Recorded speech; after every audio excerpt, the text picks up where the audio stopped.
ఒక police officer coma నుంచి లెగిసేసరికి ప్రపంచంలో అందరికీ వైరస్ పాకి జాంబీలా అయిపోతారు. పోలీస్ ఆఫీసర్ తన ఫ్యామిలీని వెతకడానికి వెళ్తాడు. మరి తను ఫ్యామిలీని వెతకగలడా? వైరస్ కి వ్యాక్సిన్ ఉందా లేదా ఇప్పుడు చూద్దాం. పోలీస్ ఆఫీసర్ రిక్ పెట్రోల్ బంక్ కి వెళ్తూ ఉంటాడు. రోడ్డు మీద ఎవ్వరూ ఉండరు. కార్స్ యాక్సిడెంట్ అయి పడిపోయి ఉంటాయి. పెట్రోల్ బంక్ మూసేసి ఉంటుంది. ఒక అమ్మాయి బొమ్మని పట్టుకుని అటువైపు వెళ్తుంది. పోలీస్ అమ్మాయిని పిలిచి, భయపడొద్దు, నేను నిన్ను కాపాడుతాను అంటాడు. అమ్మాయి మనిషి కాదు, జాంబీ. రిక్ ని అటాక్ చేయడానికి వస్తుంది. రిక్ జాంబీ తలలో షూట్ చేస్తే జాంబీ కింద పడిపోతుంది. 2 నెలల క్రితం ఫైరింగ్ లో రిక్ కి బుల్లెట్ తగులుతుంది. హాస్పిటల్లో చేర్పిస్తారు. లెగిచేసరికి హాస్పిటల్లో ఎవరూ ఉండరు. డెడ్ బాడీ కనిపిస్తుంది. గోడల మీద రక్తం ఉంటుంది. లాక్ వేసిన డోర్లో నుంచి ఏవో లోపలికి రావడానికి ప్రయత్నిస్తాయి. డోర్ మీద తెరవద్దు అని రాసి ఉంటుంది. రిక్కి భయం వేసి వెనుక డోర్ నుంచి బయటికి వెళ్తాడు. బయట ఇంకా చాలా డెడ్ బాడీస్ ఉంటాయి. రిక్ తొందరగా ఇంటికి వెళ్తాడు. ఫ్యామిలీ ఎక్కడా కనిపించరు. రిక్ ఇంటి బయట బాధగా కూర్చొని ఉంటాడు. అతని వైపు ఒక జాంబీ వస్తుంది.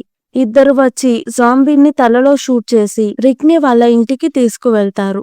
మోర్గన్ అతని కొడుకు. మోర్గన్ రిక్ ని, నేను అవి కొరికాయా అని అడుగుతాడు. రిక్ లేదు అంటాడు.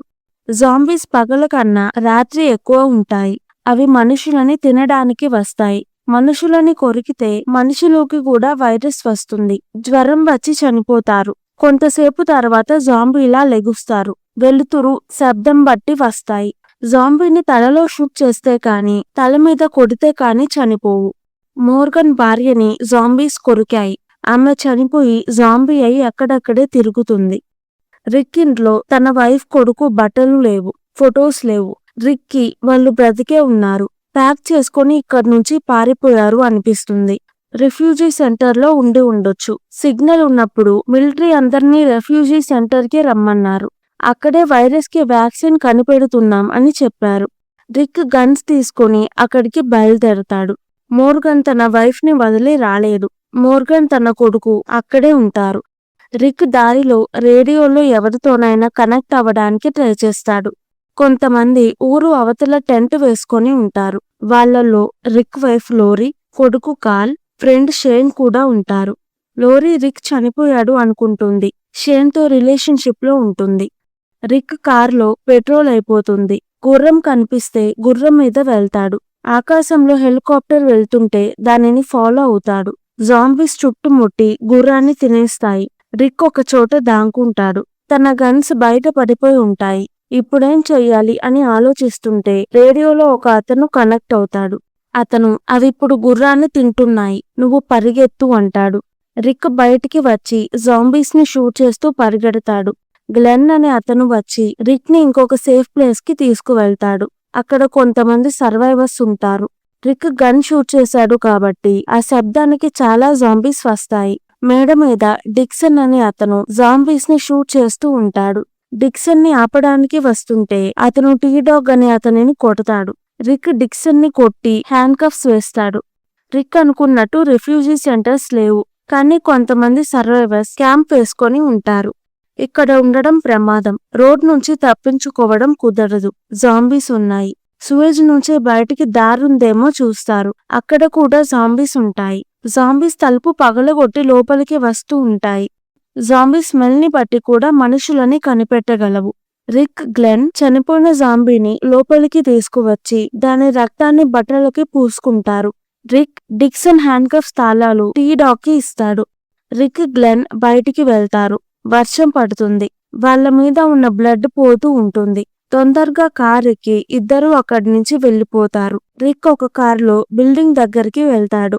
గ్లెన్ ఇంకొక కారులో ఎక్కి హారన్ కొడుతూ జాంబీస్ ని డిస్ట్రాక్ట్ చేస్తాడు. T dog Dixon handcuffs తాళాలు తీయడానికి వెళ్తాడు. కాలు జారి తాళం డ్రైనేజ్ లో పడుతుంది. ఏమీ చెయ్యలేక డిక్సన్ ని అక్కడే వదిలేస్తాడు.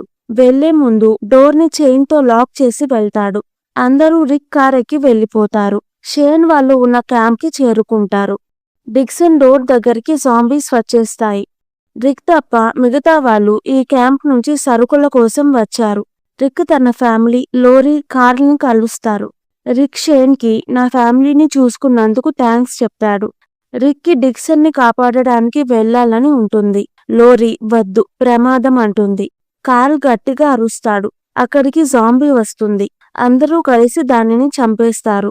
కొండ మీదకి జాంబీ రావడం ఇదే మొదటిసారి. ఇప్పటిదాకా ఒక్క జాంబీ కూడా క్యాంప్ దగ్గరికి రాలేదు. డిక్సన్ తమ్ముడు డేరల్. రిక్ డేరల్ తో డిక్సన్ సరిగ్గా ఉండట్లేదు, తనకి మేడ మీద హ్యాండ్ కఫ్స్ వేసి ఉంచాము అని చెప్తాడు. డేరల్ డిక్సన్ ని కాపాడడానికి నేను వెళ్తాను అని చెప్తాడు. తనతో రిక్, టీ-డాగ్, గ్లెన్ కూడా వెళ్తారు.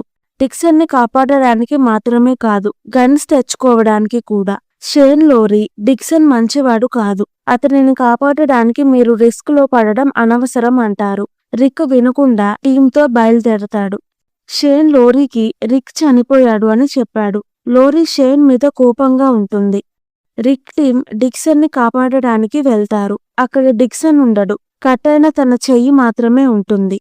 క్యాంప్ లో ఒక అతను జిమ్ గుంటలు తవ్వుతూ ఉంటాడు. అందరికీ విచిత్రంగా అనిపిస్తుంది.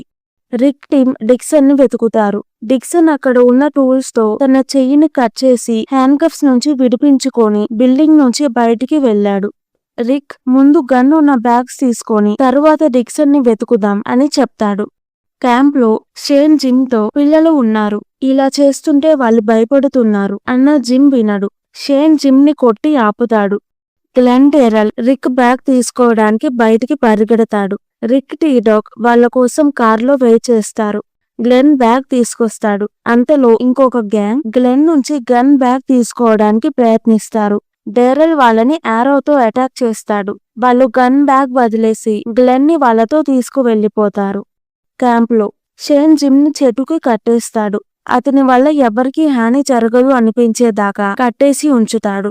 ఎందుకు గుంతలు తవ్వుతున్నావు అంటే అతను నాకు గుర్తులేదు, ఏదో కల వచ్చింది అంటాడు. ఎవ్వరూ లేనప్పుడు జిమ్ లోరీతో నీ కొడుకుని నీతోనే ఉంచుకో, ఎక్కడికి వెళ్ళనివ్వద్దు అంటాడు. లోరీ వెంటనే కార్ల్ దగ్గరికి వెళ్తుంది. రిక్ టీమ్ కి గ్యాంగ్ లో ఒక అతను చిక్కుతాడు. డేరల్ బెదిరిస్తే అతను అందరినీ గ్లెన్ ఉన్న చోటుకి తీసుకువెళ్తాడు. గ్యాంగ్ లీడర్ తో రిక్ డీల్ మాట్లాడతాడు. మేము మీ అతనిని మీకు ఇచ్చేస్తాము, మీరు గ్లెన్ ని మాకు ఇవ్వండి అని. లీడర్ ఒప్పుకోడు. మాకు గన్ బ్యాగ్ ఇవ్వు, మేము గ్లెన్ ని ఇస్తాము అంటాడు. క్యాంప్ లో జిమ్ గొడవ చేయకుండా సైలెంట్ గా కూర్చొని ఉంటాడు. షేన్ అతని కట్లు విప్పుతాడు. రిక్, టీ-డాగ్, డేరల్ ముగ్గురు డిస్కస్ చేసుకొని గన్స్ ముఖ్యం, గ్లెన్ కూడా ముఖ్యం అని లీడర్ కి వాళ్ళ మనిషిని ఇచ్చేసి గ్లెన్ ని అడుగుతారు. లీడర్ ఒప్పుకోడు. లీడర్ నానమ్మ వచ్చి పోలీస్ పట్టల్లో ఉన్న రిక్ ని చూసి నా మనవడిని అరెస్ట్ చేయొద్దు అంటుంది. రిక్, నేను మీ మనవడిని అరెస్ట్ చేయడానికి రాలేదు, గ్లెన్ అనే అతనిని వెతుకుతున్నాను అంటాడు. నానమ్మ రిక్ ని గ్లెన్ దగ్గరికి తీసుకువెళ్తుంది. గ్యాంగ్ వాళ్ళు ఆరోగ్యం బాలేని ముసలి వాళ్ళని చూసుకుంటూ ఉంటారు. చెడ్డవాళ్ళు కాదు, మంచి వాళ్లే. రిక్ లీడర్ కి సగం గన్స్ ఇచ్చి ఇంకొక సగం గన్స్ గ్లెన్ తో బయటికి వస్తారు. వాళ్ళు వచ్చిన వ్యాన్ పార్క్ చేసిన చోట ఉండదు. డిక్సన్ కార్ ని క్యాంప్ కి తీసుకువెళ్లి తన ప్రతీకారం తీర్చుకుంటున్నాడేమో అనుకుంటారు. క్యాంప్ లో చాలా జాంబీస్ వచ్చేస్తాయి. రిక్ టీం పరిగెత్తుతూ క్యాంప్ కి చేరుకుంటారు. అందరూ కలిసి జాంబీస్ ని చంపేస్తారు. కొంతమంది జాంబీస్ చేతుల్లో చనిపోతారు. జిమ్ కి తనకి వచ్చిన కల ఇప్పుడు గుర్తొస్తుంది.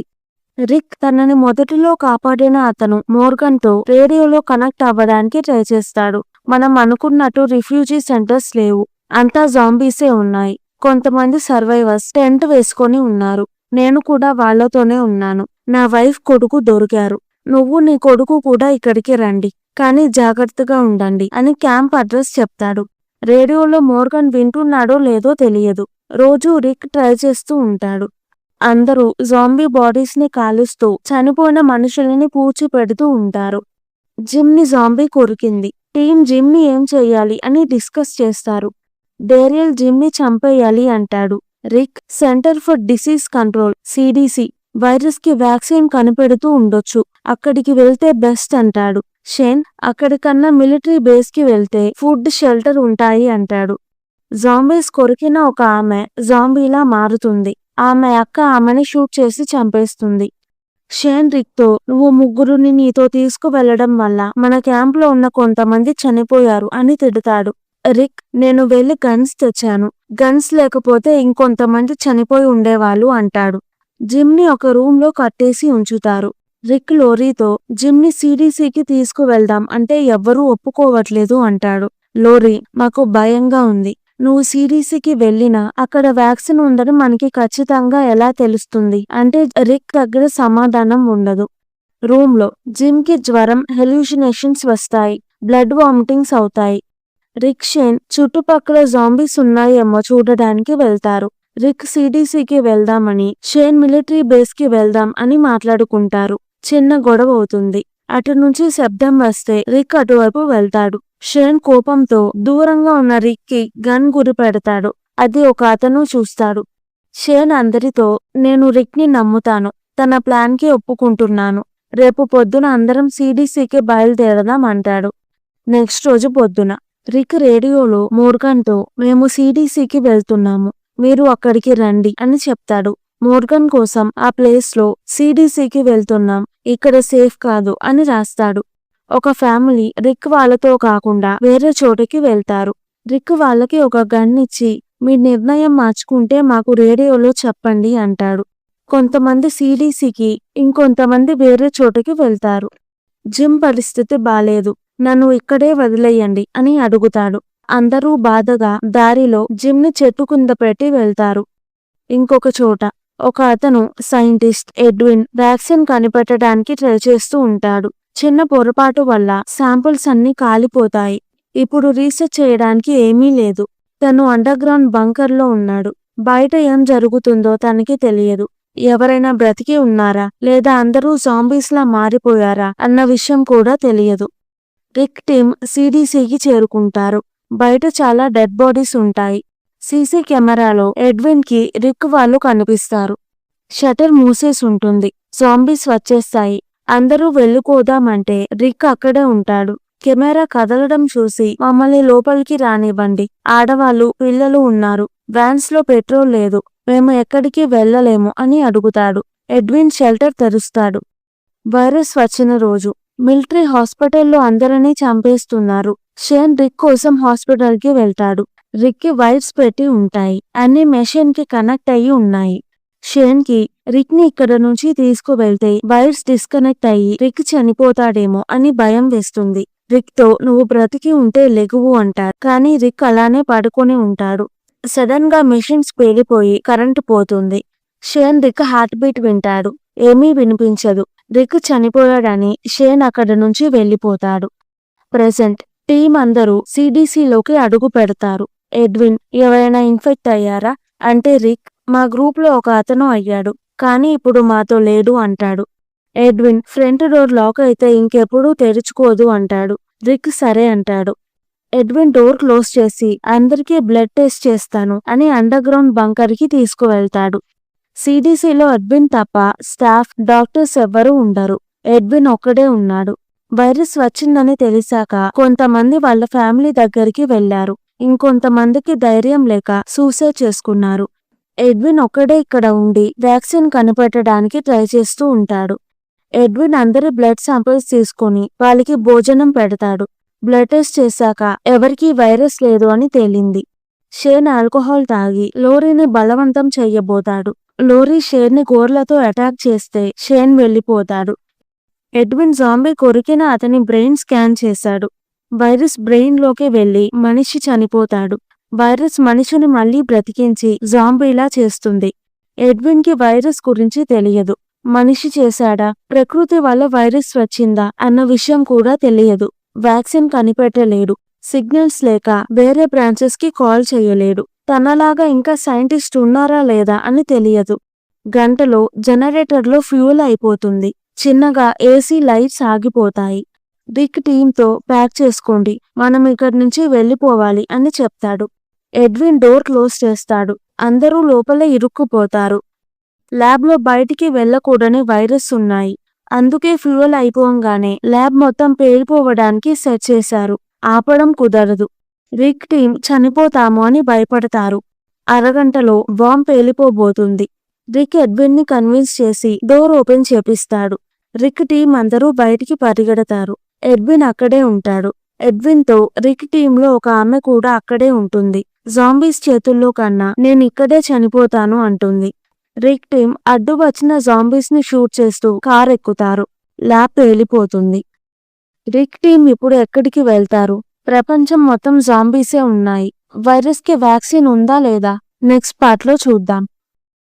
ఈ వీడియో కనుక మీకు నచ్చినట్టయితే ప్లీజ్ వీడియోని లైక్ చేసి ఛానల్ ని సబ్స్క్రైబ్ చేసుకోండి. ఇలాంటి వెబ్ సిరీస్ కావాలంటే కింద కమెంట్స్ లో చెప్పండి. నేను తప్పకుండా ఎక్స్ప్లెనేషన్ వీడియో చేస్తాను. Thank you. మళ్ళీ వచ్చే వీడియోలో కలుద్దాం.